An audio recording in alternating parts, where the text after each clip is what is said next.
The Galactic Council had ruled the stars for thousands of years. From shining cities on distant worlds, they believed themselves the guardians of peace and wisdom. They spoke proudly of their knowledge, their fleets, their civilization. To them, Earth was nothing but a small blue world at the edge of nowhere. When humanity sent messages of friendship, the Council laughed. When humans finally built starships and arrived at the Council's grand citadel, they were turned away like children.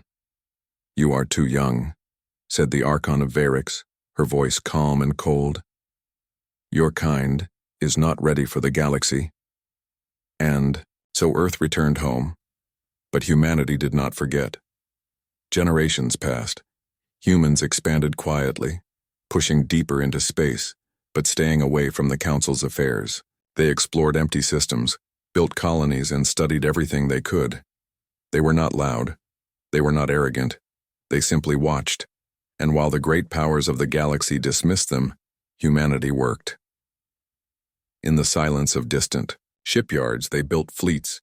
In hidden research stations, they designed weapons. They mapped the stars and studied every race, every technology, every weakness. The Council thought Earth was weak. Earth became strong. Then came the Korath swarm. No one knew where the enemy came from. Some said they came from beyond the edge of the galaxy, from a place where no light had ever reached. Others said they were machines gone mad, eating stars to grow their numbers. Whatever they were, they came fast and without mercy. The first worlds fell in days. Whole planets went dark, their cities burned to ash. Fleets that had protected the galaxy for centuries were torn apart in minutes. The swarm did not negotiate. They did not listen. They only consumed. Soon, fear spread across the galaxy. Council, races that had been proud and mighty, now begged for help. But help never came.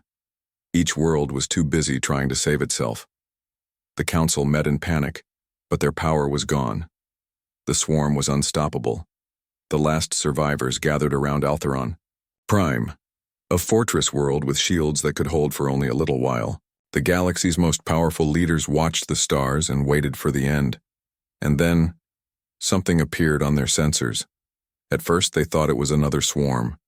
Thousands of ships had entered the system, dark and silent like a tide of shadow.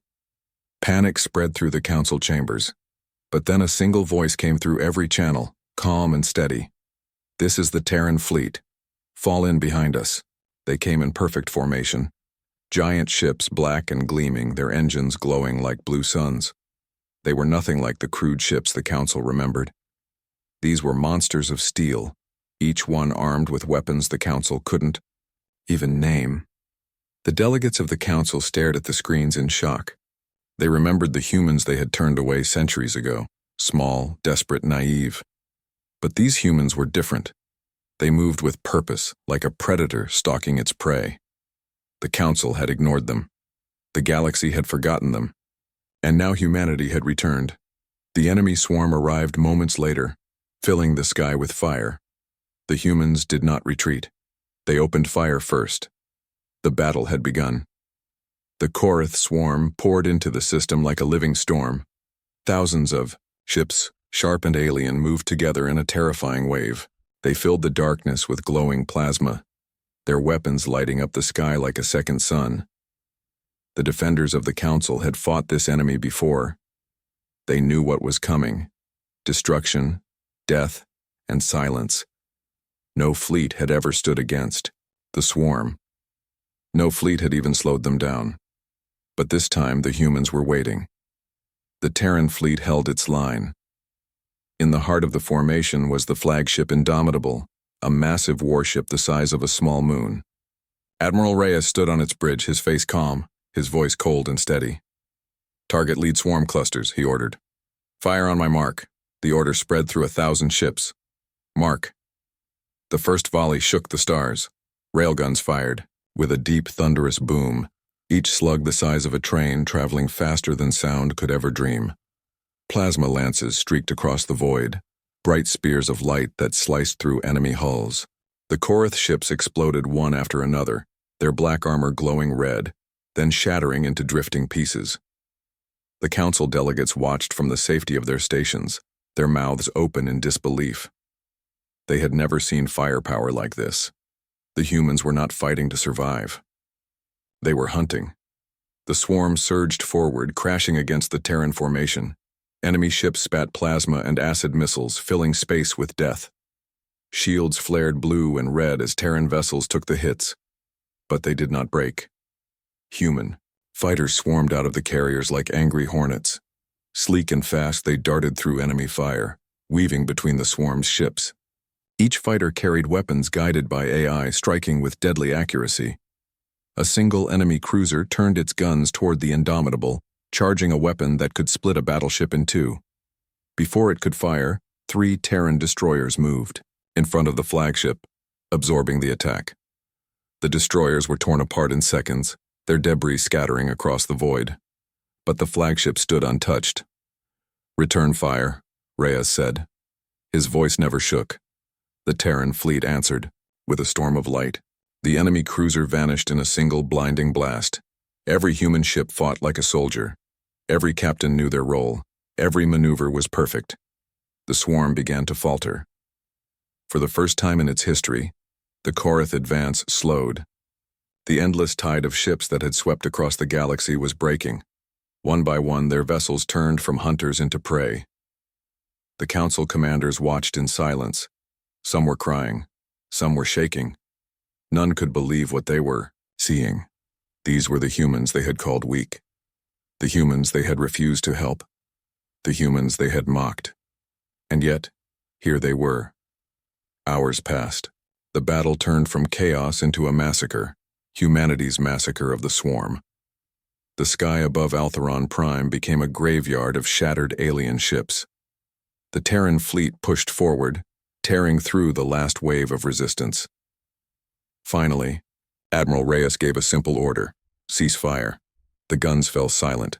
The stars were filled with wreckage. Not a single Korath ship remained alive. The transmission to the Galactic Council was short. Reyes stood tall before the camera, his dark uniform spotless despite the battle raging around him. "You asked for help," he said. "We came."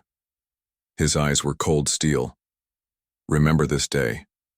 Earth does not beg for a seat at your table. Earth stands alone. But when the galaxy calls..." He paused, letting the weight of his words settle. "We will answer." The transmission cut. Across 1,000 worlds, whispers began to spread. A new name for humanity was born: the Shield of Stars. The galaxy was quiet. For the first time in months, there were no cries for help, no desperate distress signals. The Korath swarm, the unstoppable enemy that had devoured countless worlds, was gone. Its fleets lay scattered, broken, and silent. The galaxy was free, but the victory did not bring celebration. It brought something heavier, something colder. It brought fear.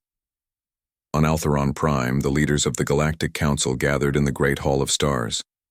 Once, it had been a place of pride, where ambassadors spoke boldly of peace and power. Now, it felt like a tomb. The delegates sat in silence, staring at the massive screen at the front of the hall. It showed a single Terran warship drifting above the planet, the Indomitable. Its dark hull reflected no light, its presence heavy and commanding. Around it, hundreds of Terran ships stood in formation, silent guardians in the night. Every leader in that room understood the truth. These humans were no longer outsiders. They were no longer a forgotten species from a quiet world. They were the strongest power in the galaxy. Whispers filled the room. They destroyed the swarm, alone. No race has ever done this. How did they build such a fleet? They hid from us, they hid their strength. The Council, which had once laughed at humanity, now trembled. In the command chamber of the Indomitable, Admiral Reyes watched the feet of the Council's assembly. He stood straight, hands clasped behind, his back, his eyes cold and sharp. His fleet had fought for hours, and yet his uniform was spotless, his face calm. "They're afraid," said Commander Patel, his second in command. "As they should be," Reyes replied quietly. "Fear keeps people alive." Patel hesitated. "Do you think they'll ever accept us?" Reyes looked at him, his expression unreadable. It doesn't matter if they accept us. What matters is they will never ignore us again. Days passed and the news of the battle spread across every corner of the galaxy. On distant mining colonies, children spoke of Terran warships like legends. On refugee worlds, survivors whispered about the humans who came when no one else would. To many, humanity was a miracle, a savior. But to others, they were a warning. Some races wondered, if the humans could destroy the Korath swarm so easily, what could they do to everyone else? Could anyone stop them if they turned their guns on another world? The Council sent message after message, inviting humanity to join their ranks, offering them power, wealth, and respect. Humanity did not answer. Instead, the Terran fleet returned to the shadows. They moved silently through the stars, cleaning up the last remnants of the swarm, helping rebuild shattered worlds and strengthening their defenses. Everywhere they went, people bowed their heads in gratitude or in fear. And slowly, humanity became a legend. Years later, children across the galaxy would sit by their windows, staring up at the stars. They would hear stories about the day the swarm came, and the day the humans arrived with 1,000 warships. Some stories said they came like angels, saving everyone. Others said they came like wolves, too strong to challenge. But all the stories agreed on one thing. The galaxy would never forget the name Terran Fleet, and on Earth, in the quiet halls of their hidden command stations, humanity prepared in silence. Because Admiral Reyes knew one truth that the Council still didn't understand, the galaxy was wide. The swarm was only the beginning, and when the next darkness rose, humanity would be ready. 100 years passed, the galaxy changed, but the memory of that battle never faded. The day humanity destroyed the Korath swarm was told and retold on every world. Monuments were built on planets that had been saved. Songs were written about Terran warships that stood like mountains against the tide. Children grew up whispering the name Terran Fleet as if it were magic, yet humanity remained quiet. While the Galactic Council rebuilt its broken cities and traded in peace once more, Earth did not seek glory. Terran diplomats attended no grand meetings. Terran ships docked at no alien stations. They moved silently through the stars like shadows, always watching. Some said the humans had returned to their homeworld, content to live in peace. Others whispered that they were building something even greater, preparing for a threat that no one else could see. And those whispers were true. Far beyond the Council's borders, deep in uncharted space, entire star systems became Terran fortresses. Planets were transformed into shipyards. Moons were turned into weapon platforms. Massive fleets trained every day, their movements silent, precise, and deadly. Admiral Reyes was long gone, but his legacy lived on. New leaders carried his vision. Humanity had learned a painful lesson from the swarm. The galaxy was not safe, and it never would be. On a quiet night above Earth, a lone cadet stood at a window inside the Terran Defense Academy. Her name was Commander Lyra Vale. She was young, but her eyes held a strength far beyond her years. She had grown up hearing the stories of the Swarm War, stories of heroes she had never met. She stared at the stars, her reflection shining faintly on the glass. "Are we ready?" she whispered to herself. Behind her, Fleet Marshal Cade, the highest-ranking officer in the Terran fleet, stood silently. He was an older man, his face lined with years of battle and decisions that had saved billions of lives. "Not yet," he said softly. "But we will be." Unknown to the galaxy, new threats were rising. Strange signals echoed from the edge of known space, faint whispers of civilizations older than the Council, older even than humanity itself.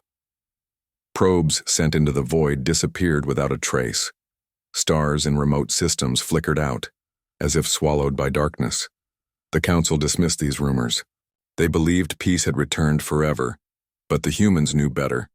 Terran scouts reported strange sightings, ships made of black crystal, silent and enormous, drifting through dead systems. No one knew their origin. No one dared follow them. Humanity studied every signal, every trace, every anomaly. They remembered the swarm and swore never to be unprepared again. On Earth, deep underground, the High Command gathered in a war room the size of a city. Holographic maps of the galaxy glowed bright, with entire regions marked in red. Fleet Marshal Cade stood at the center, his voice steady as he spoke to his admirals. "We will not wait for the enemy to come," he said. "We will be ready before they take their first step."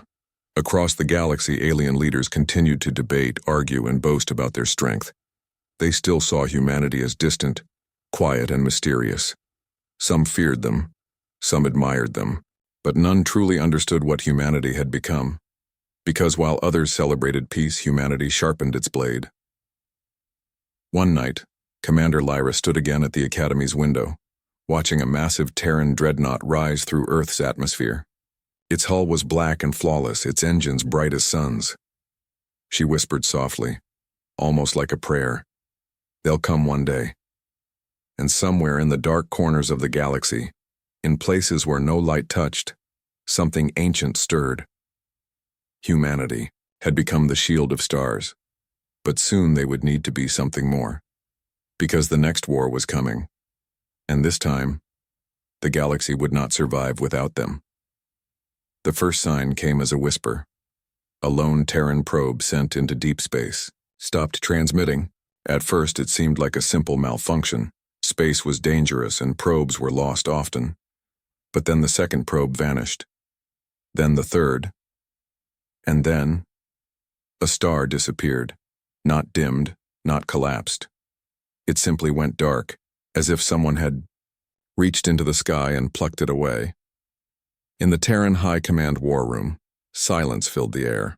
Fleet Marshal Cade stood at the center, his jaw tight, his eyes fixed on the glowing holographic map. Red markers blinked where entire systems had gone silent. "Show me the last transmission," he ordered. The screen flickered. For a moment, there was nothing but static. Then a faint image appeared, a dark shape drifting through the void, larger than a moon, its surface like black glass. No engines, no heat, no light. Yet it moved, slowly, like a predator stalking prey. A voice from the recording whispered in terror, "They're watching us." Then the transmission ended. Across the galaxy, rumors spread like wildfire. The Council tried to calm their people, insisting the darkness was nothing more than natural phenomena. But humanity knew better. They remembered the swarm. The day the galaxy had nearly fallen. They had prepared for this moment, and now they would act. Terran Fleet Command deployed their first strike group. Commander Lyra Vale, now older and hardened by years of training, stood on the bridge of her battlecruiser Vanguard. Her heart pounded as she looked out into the stars. "Set course," she ordered.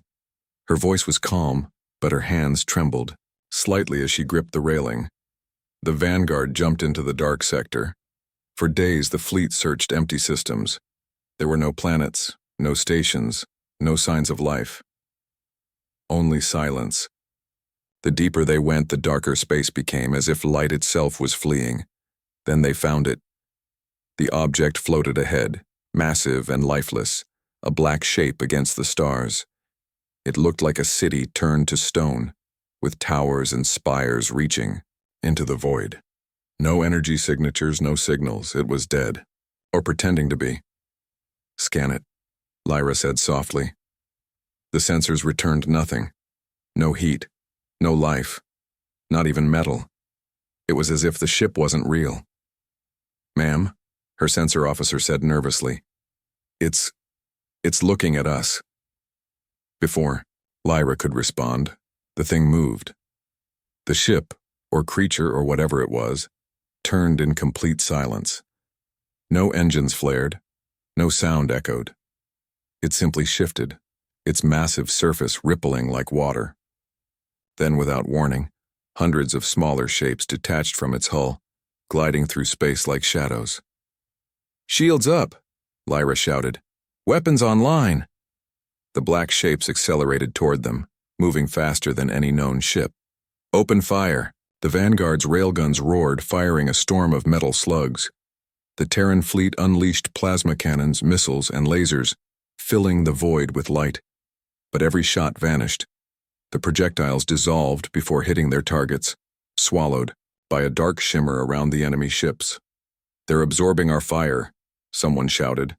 Then the enemy struck.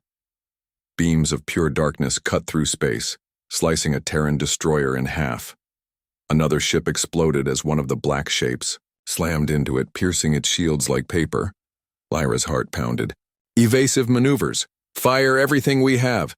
The Terran fleet fought fiercely, but the enemy didn't slow. It was like fighting shadows. For every enemy ship destroyed, 3 more appeared. Finally, Lyra gave the order. "Retreat!" Chuck. Vanguard jumped out of the system with only half its fleet. The survivors were shaken, silent, and pale. Lyra stared out at the stars, her jaw tight. "They weren't attacking us," she whispered. "They were testing us." When the news reached Fleet Marshal Cade, he stood alone in the war room, watching the recording of the black ship. His face was calm, but his eyes burned with fury. "Prepare the fleets," he said softly. "The real war is about to begin." And somewhere in the dark, far beyond the edge of known space, something ancient and patient watched humanity and smiled. The galaxy held its breath. The first encounter with the ancient enemy had sent shockwaves through every world. Entire systems panicked. The Council, once proud and arrogant, was now desperate and afraid. The enemy ships, black and silent, were unlike anything anyone had ever faced. Weapons passed through them like mist. Shields crumbled. Fleets burned. The Council begged for help. And once again, humanity answered. Fleet Marshal Cade stood in the center of the Terran High Command war room. Around him, holograms of the galaxy glowed bright red. Enemy fleets were spreading like ink in water, moving with terrifying precision. "They're not just attacking," Cade said softly. "They're probing. They're learning." His admirals stood in silence. Cade's eyes hardened. "They think we're prey. Let's show them we're hunters." Within weeks, the Terran fleet gathered. Not 1,000 warships this time. 10,000. The galaxy had never seen such a force.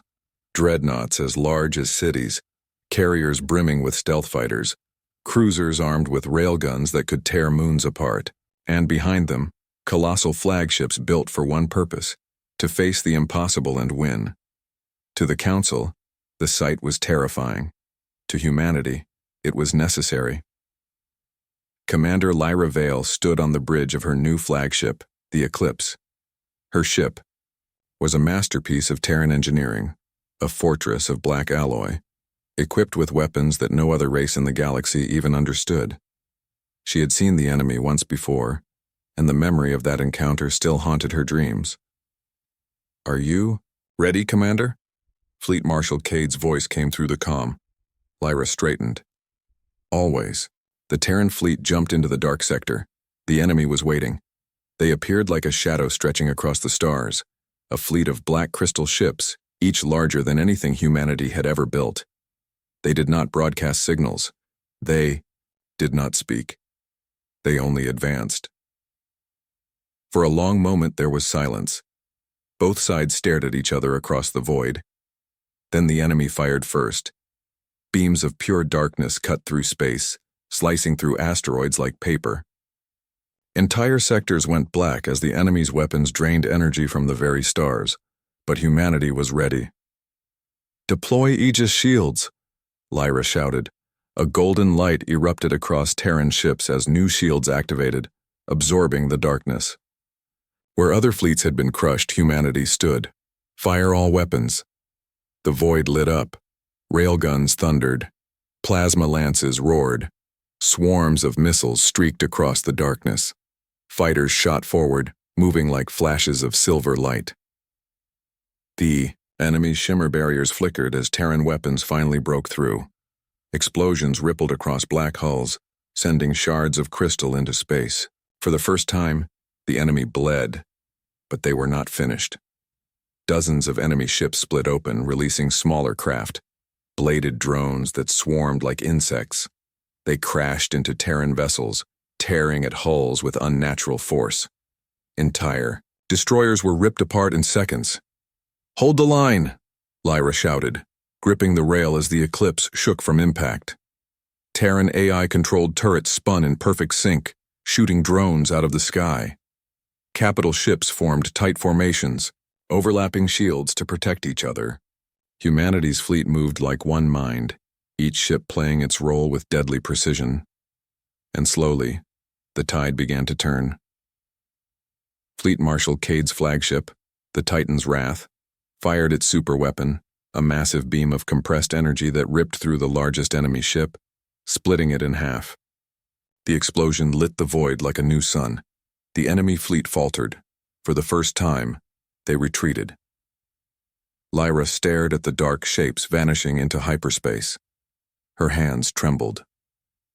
"They weren't trying to win," she whispered. "They were testing us again." Cade's voice came through the comm, heavy with resolve. "Then let them test. Humanity doesn't run." As the Terran fleet regrouped, survivors across the galaxy watched in awe. Humanity had faced the ancient threat head-on, and survived. But deep in the darkness, the enemy was watching, waiting, planning. And humanity sharpened its blade even further, because this battle was only the beginning. The battle was over. But the scars remained. Across the Terran fleet, ships drifted in silent formation, their black hulls glowing faintly from the heat of battle. Some vessels were missing entire sections, their armor torn open like paper. Others floated powerless, crews working desperately to bring systems back online. The smell of smoke and scorched metal filled every corridor. Commander Lyra Vale stood on the bridge of the Eclipse, staring out at the endless field of wreckage. The stars were hidden behind clouds of debris and frozen bodies. It was a graveyard. "We won," whispered her communications officer, his voice trembling. Lyra didn't answer. Her hands tightened around the railing. This didn't feel like a victory. In the Terran High Command War Room, Fleet Marshal Cade studied the holographic projection of the battlefield. Red markers lit up the map, showing ships destroyed or crippled. Thousands of Terran soldiers were dead. Thousands more were missing. He closed his eyes for a moment, the weight of every loss pressing down on him. They had fought well. They had forced the enemy to retreat. But Cade knew the truth. The enemy hadn't been beaten. They had simply chosen to leave. This was only a skirmish, Cade said quietly to his admirals. They were measuring our strength. The room was silent. No one disagreed. Back aboard the Eclipse, medics rushed through damaged corridors carrying wounded crew members on stretchers. Engineers worked tirelessly to patch hull breaches and bring life support systems back online. Every face told the same story: exhaustion, pain, and a quiet determination to keep going. Lyra walked through the chaos, offering brief words of encouragement. She stopped at a window and looked out at a Terran destroyer drifting nearby. Half of it was gone, split cleanly down the middle by an enemy beam. Rescue teams searched its wreckage, pulling out survivors when they could. She clenched her fists. "We can't keep fighting like this," she thought. "We won't survive the next wave." Far from the battlefield, the Galactic Council gathered in fear. Delegates from 100 worlds argued endlessly, their voices rising in panic. Some called for peace talks, though no one had ever heard a single word from the enemy. Others demanded more ships, more defenses, more soldiers. But deep down, they all knew the truth. None of them could match humanity's strength. If the Terran fleet fell, the galaxy would fall with it. Back on Earth, massive shipyards worked day and night. Entire moons had been turned into factories. Weapons were being forged that had never been tested, weapons so powerful that even their creators feared them. Humanity was preparing for a war that would decide the future of every living being in the galaxy. And yet, despite their strength, fear lingered. In her private quarters, Lyra sat at her desk, staring at a hologram of the enemy ship they had faced. The Eye, massive black vessel, its surface like glass, its movement silent and haunting. She replayed the moment it had turned to face her fleet. It hadn't felt like a machine. It had felt alive. She whispered softly to herself, "What are you?" The room was quiet. Only the soft hum of the ship's engines filled the air. Fleet. Marshal Cade stood in a similar silence, alone in the war room, watching the stars through a massive viewport. His reflection looked older, heavier. He thought of Admiral Reyes, the man who had led humanity against the Korath swarm a century ago. Reyes had been a warrior, but he had also been a builder. He had prepared humanity for war before the galaxy, even realized it was coming. Cade knew it was his turn now. "Ready the next phase," he said into the comm. His voice was calm, but his heart was heavy. That night, across every Terran colony, a message was broadcast. Humanity stands. The galaxy is not alone, we will fight. Citizens stopped what they were doing and watched the message in silence. Parents held their children close. Soldiers checked their weapons. Engineers returned to their stations. Humanity had declared war. Not for power, not for conquest, but for survival. And far away in the deep dark, something ancient stirred once again. The enemy was not afraid, but neither was humanity.